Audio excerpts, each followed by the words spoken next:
بسم اللہ الرحمن الرحیم۔ السلام علیکم ورحمۃ اللہ وبرکاتہ۔ پاکستانی نوجوان کی جرمن ہسپتال میں آخری رات، آکسیجن کی نالیاں ناک میں لگی ہیں، لیکن اس کے باوجود وہ سانس اوپر کی طرف یوں کھینچ رہا ہے جیسے پیٹ کے اندر سے کسی نے سانس کو پکڑ لیا ہو، جیسے سانس کشش ثقل کی وجہ سے زمین پر گرنا چاہ رہے ہوں اور وہ زور لگا کر انہیں اوپر کھینچ رہا ہو۔ وہ سانس یوں کھینچ رہا ہے جیسے پانی سے بھرا ڈول کنویں سے کھینچتے ہیں۔ سانس اوپر آتی ہے تو ایک آریکی سی آواز بھی نکلتی ہے جیسے کسی لکڑی کو کاٹا جا رہا ہو۔ نرس خشک ہونٹوں پر کچھ دیر پہلے ہی کریم لگا کر گئی ہے۔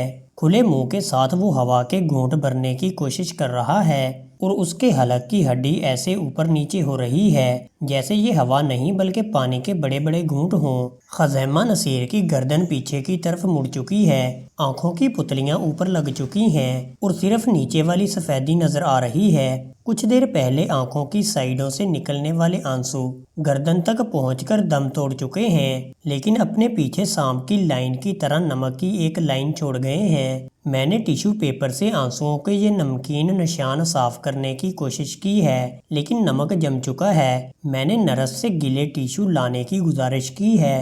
شاید ڈسکے میں ایک ٹھیلا لگانے والے خزیمہ کی آنکھوں سے نکلنے والے یہ آخری آنسو تھے۔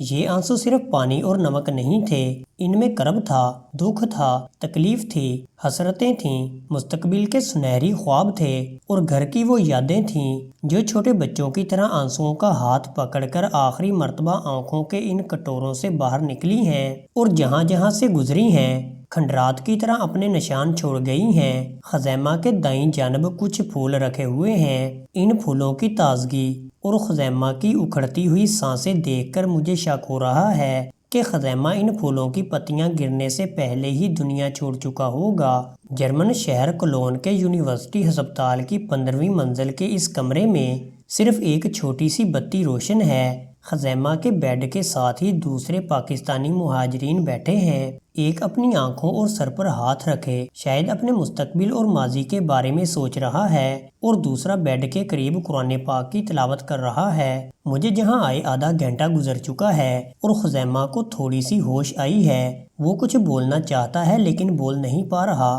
منہ سے گوں گاں کی دو نحیف سی آوازیں نکلی ہیں۔ کیکر کی خشک ٹہنی جیسا بازو بیڈ کی دائیں جانب گر پڑا ہے جہاں پیشاب کے لیے ایک کیوب رکھی ہوئی ہے۔ ہم اشارہ سمجھ گئے ہیں۔ وہ شرم کی وجہ سے خود شلوار اتارنا چاہتا ہے لیکن اس میں شلوار نیچے کرنے کی سکت ختم ہو چکی ہے۔ میں اور وہاں موجود ایک دوسرا مہاجر اس کی مدد کر رہے ہیں۔ اسی اثنا میں اس کا پیشاب نکل گیا ہے اور ہمارے ہاتھ گیلے ہو گئے ہیں۔ وہاں موجود حماد اور حیدر نے مجھے ٹیشو پکڑائے ہیں۔ گجرات سے تعلق رکھنے والے یہ دونوں بھائی جرمنی میں پیدا ہوئے ہیں لیکن جب سے خزیمہ ہسپتال داخل ہوا ہے شام کا کھانا انہی کے گھر سے آتا ہے۔ میں بھی خزیمہ کی عیادت کے لیے آج انہی کے ساتھ آیا ہوں۔ ایک ڈاکٹر اور ایک نرس نے ہمیں 5 منٹ کے لیے کمرے سے باہر بھیج دیا ہے۔ خزیمہ کو پیشاب والی نالی لگا دی گئی ہے۔ وہ گزشتہ 2 روز سے کھانے کی سکت کھا چکا ہے۔ اب اسے زندہ رکھنے کے لیے نالیوں سے صرف پانی والی خوراک دی جا رہی ہے۔ میں نے خزیمہ کے ہاتھ گیلے ٹیشو سے صاف کر کے پکڑ لیے ہیں اور اس کے 2 تلوں اور ہلکے سنہری بالوں والی دائیں بازو پر اپنا ہاتھ پھیرنا شروع کر دیا ہے۔ ہڈیوں کا ڈھانچہ بن جانے والا 25 سالہ خزیمہ گزشتہ کئی دنوں سے جب بھی آنکھیں کھولتا ہے ایک ہی رٹ لگاتا ہے، کچھ کرو، پاکستان جانا ہے، ماں سے ملنا ہے۔ ڈسکے کا خزیمہ گزشتہ برس جرمنی بہتر اور روشن مستقبل کے خواب لے کر آیا تھا لیکن چند ماہ پہلے یہ پتہ چلا کہ اسے ہڈیوں کا سرطان ہے اور وہ بھی اپنی آخری اسٹیج پر پہنچ چکا ہے۔ جرمن حکومت اس کا علاج مفت کر رہی ہے۔ کولون میں رہنے والے عمر اور افتخار صاحب نے چند پاکستانیوں سے مل کر خزیمہ کی واپسی کے لیے پیسے، کاغذات اور ضروری انتظامات بھی مکمل کر لیے ہیں لیکن اب اس حالت میں کوئی بھی ایئر لائن خزیمہ کو پاکستان لے جانے کے لیے تیار نہیں ہے۔ وہ کسی وقت بھی وفات پا سکتا ہے۔ خزیمہ کے والدین کو جرمنی لانے کی کوشش کی گئی لیکن انہیں جرمن سفارت خانے سے ویزا نہیں ملا۔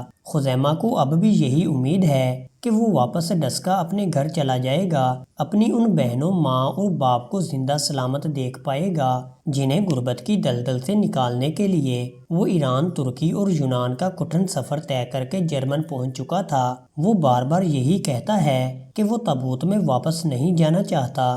خزیمہ کو یہی بتایا گیا ہے کہ 5 نومبر کی ٹکٹ کرائی گئی ہے، لیکن سب کو پتا ہے کہ خزیمہ تب تک شاید زندہ نہ رہے۔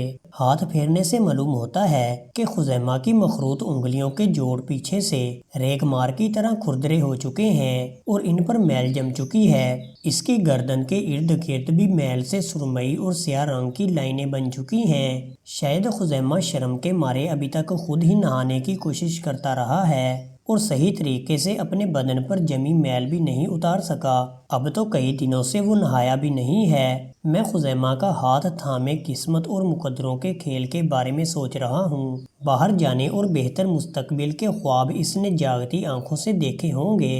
پیسہ کمانے، شاندار کوٹھی بنانے، کسی خوبصورت لڑکی سے شادی کرنے، بہنوں کی شادیاں کرنے، ماں باپ کو عمرہ کرانے جیسے اس کے سبھی خواب ریزہ ریزہ ہو کر دیار غیر کے اس کمرے میں بکھرے پڑے ہیں اور ماتم کنا ہیں۔ خزیمہ کی یہ حالت دیکھ کر شاید اس کے سہانے خواب بھی سینہ کو بھی کر رہے ہوں۔ یہ ان خوابوں کی سسکیاں ہیں یا خزیمہ کی، اندازہ لگانا مشکل ہے۔ یہ پیدا کہاں ہوا تھا اور فوت کہاں ہو رہا ہے؟ مرتے وقت اس کے پاس نہ تو اپنی ماں ہے، نہ باپ اور نہ ہی کوئی رشتہ دار۔ اب یہاں کے اجنبی رہائشی، جرمن ڈاکٹر اور اس کی عیادت کے لیے آنے والے پاکستانی ہی اس کے رشتہ دار ہیں۔ نرس کمرے میں آئی ہے۔ میں نے ہمت کر کے پوچھا ہے کہ کیا خزیمہ کل صبح آنکھیں کھول پائے گا؟ نرس کا چہرہ افسردہ ہے۔ ایسا لگتا نہیں ہے، کچھ یقینی تو نہیں، لیکن شاید یہ اس کی آخری رات ہو۔ تم اسی طرح ہاتھ پکڑے رکھو، مجھے یقین ہے اسے درد نہیں محسوس ہو رہا۔ تم ہاتھ پکڑے رکھو،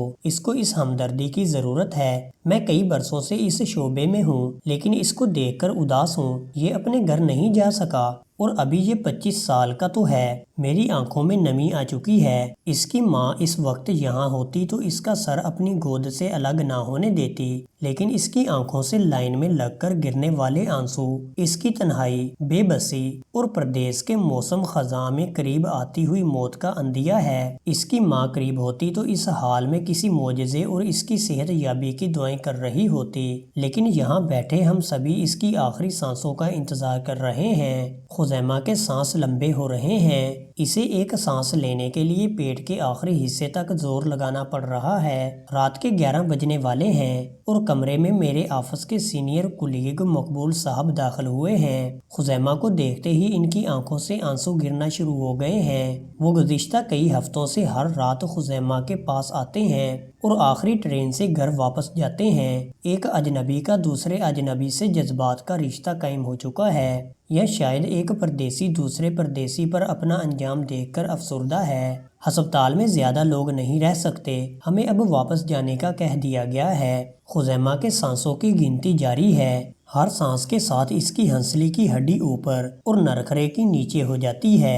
ایک الجھن ہے، پتہ نہیں کون سی سانس آخری ہو، پتہ نہیں کتنی باقی رہ گئی ہیں۔ 1، 2، 5، 10 یا 100؟